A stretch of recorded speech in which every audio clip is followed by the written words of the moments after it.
The phone vibrated between us on the couch. Once. She didn't reach for it. I did nothing, just watched the screen light up, then go dark. Her knee bounced. Too fast. Too practiced. I kept my eyes on the muted TV, pretending to follow the plot while my mind counted breaths. 1, 2. Another vibration. She smiled at me. Too carefully. "I need some air," she said.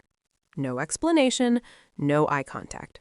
I nodded, because that's what I'd learned to do. The door clicked shut behind her. Silence rushed in. I stared at the phone she'd left behind. Locked. Always locked.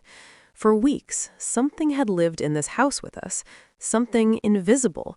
Something watching. I picked up my own phone instead. Opened the folder I never admitted existed. Audio files. Dates. Times. Her voice. Not meant for me. I closed my eyes as her laugh played in my head, uninvited, lower than the one she gave me. That was the moment I knew. Not suspected, not feared, knew. And the calm that followed scared me more than the truth ever could. I didn't confront her. That was the first surprise. I woke up the next morning and made coffee like nothing had changed, kissed her cheek, asked about her day.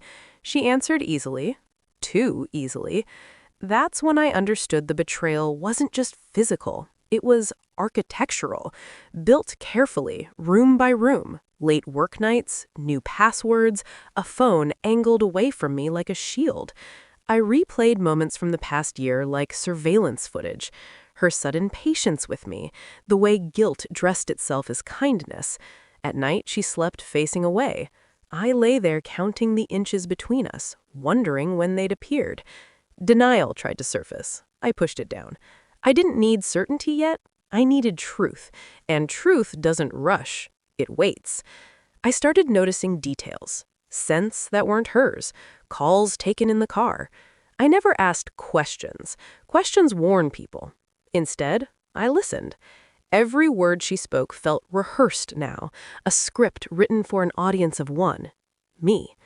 The betrayal wasn't loud, it was meticulous, and somehow that hurt more. I became invisible on purpose. I installed recorders where silence usually lived. The car, the study, places she forgot were shared. Weeks passed. Externally, I was steady, reliable, unthreatening. Internally, I cataloged everything. Her voice changed when she said his name. Even whispered, it carried weight. I didn't know his face at first, just his presence, a ghost that laughed with her. I pulled phone records, cross-referenced times, built timelines like a crime scene. There was no rage, not yet, just a narrowing. Every recording felt like stepping deeper into cold water, shocking at first, then numbing. I listened at night with headphones on, the house dark around me. Her confessions weren't dramatic, they were casual.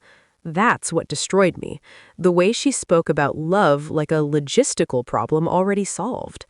I stopped sleeping, not from pain, from focus. I wasn't hunting anymore. I was preparing. The final recording came on a Tuesday. Ordinary days carry the worst truths. She told him she was ready, that she'd handle it. I paused the audio, sat at the kitchen table, and felt nothing. I printed transcripts, labeled them neatly. Evidence doesn't need emotion. That night, I waited until she finished talking about her day, about traffic, about dinner. I slid the folder across the table.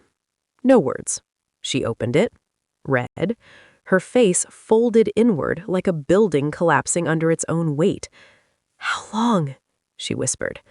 I met her eyes. "Long enough." She cried. I didn't move.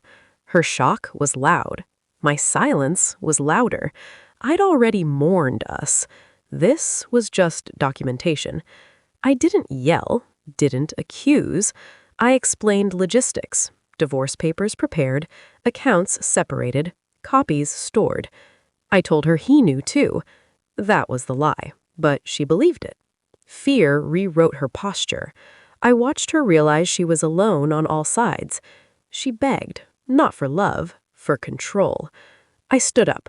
Weeks of recordings played in our head now, just like they had in mine. She couldn't turn them off. "I never meant to hurt you," she said. I paused, then spoke carefully. Intention doesn't change impact. I left the house that night, not in anger, in completion. The door closed behind me without drama. That was the point. I don't replay the recordings anymore. They've done their job. Sometimes I think about how calm I was through it all, how restraint became my weapon. There's power in seeing clearly, in waiting. I didn't win her back. I didn't need to. What I reclaimed was myself. She lost the story she thought controlled. I gained silence, real silence, the kind that doesn't hide anything. I walked away changed, not broken. And that's the part she'll never understand.